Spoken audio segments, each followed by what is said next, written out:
If your baby starts giggling at nothing, you might want to pay attention.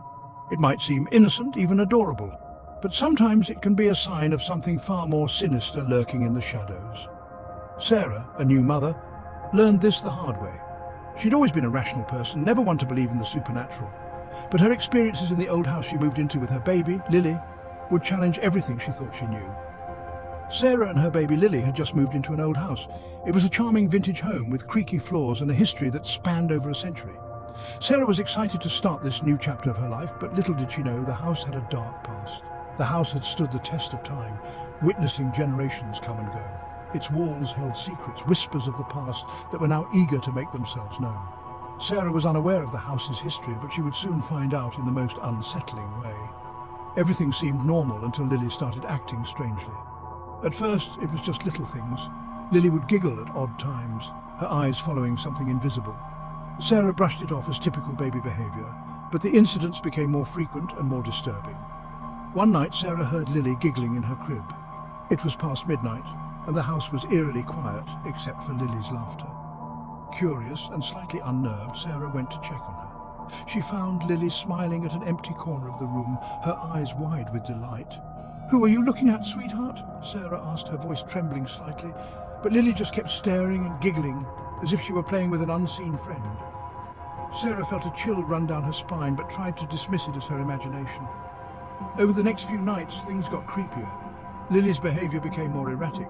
She would cry at the same corner, reaching out as if someone were there.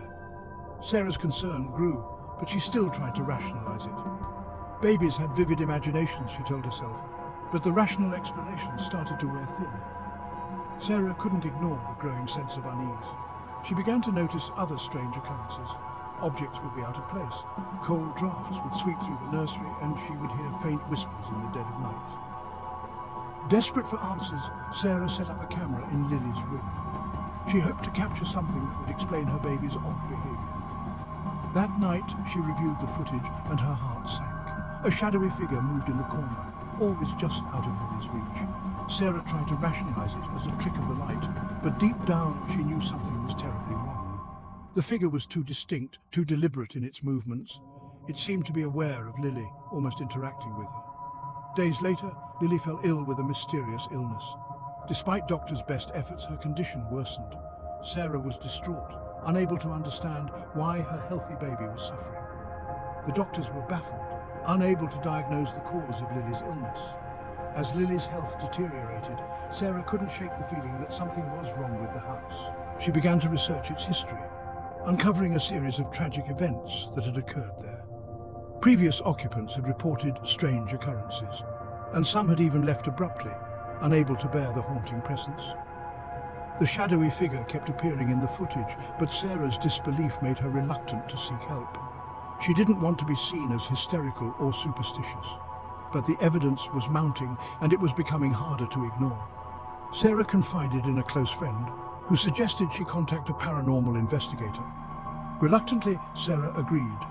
The investigator conducted a thorough examination of the house, using various tools to detect any supernatural presence. The results were chilling. The investigator confirmed that there was indeed a presence in the house, a restless spirit that seemed to be drawn to Lily. He explained that the spirit might be trying to communicate or even attach itself to the baby. Sarah was skeptical but desperate. She followed the investigator's advice, performing cleansing rituals and placing protective charms around the house.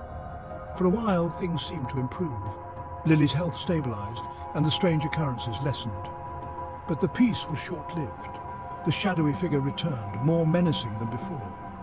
Lily's illness came back with a vengeance, and this time it was even more severe. Sarah was at her wit's end, feeling helpless and terrified. Despite doctors' best efforts, her condition worsened.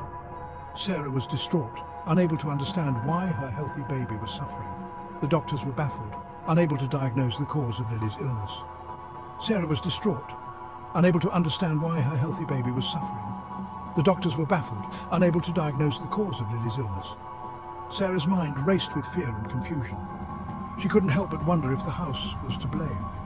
As Lily's health deteriorated, Sarah couldn't shake the feeling that something was wrong with the house. She began to research its history, uncovering a series of tragic events that had occurred there. Previous occupants had reported strange occurrences, and some had even left abruptly, unable to bear the haunting presence. The shadowy figure kept appearing in the footage, but Sarah's disbelief made her reluctant to seek help. She didn't want to be seen as hysterical or superstitious, but the evidence was mounting, and it was becoming harder to ignore. To this day, Sarah remains in the house, haunted by the shadows she refuses to acknowledge. She has become a prisoner of her own fear, unable to leave the place that has brought her so much pain. The nursery stands untouched, a silent witness to the dark presence that may have caused it all. And Lily's nursery stands untouched, a silent witness to the dark presence that may have caused it all. The room is a chilling reminder of the events that transpired, a place where the past and present collide in a haunting dance. Sarah's story serves as a cautionary tale, a reminder that sometimes the things we cannot see are the most dangerous of all.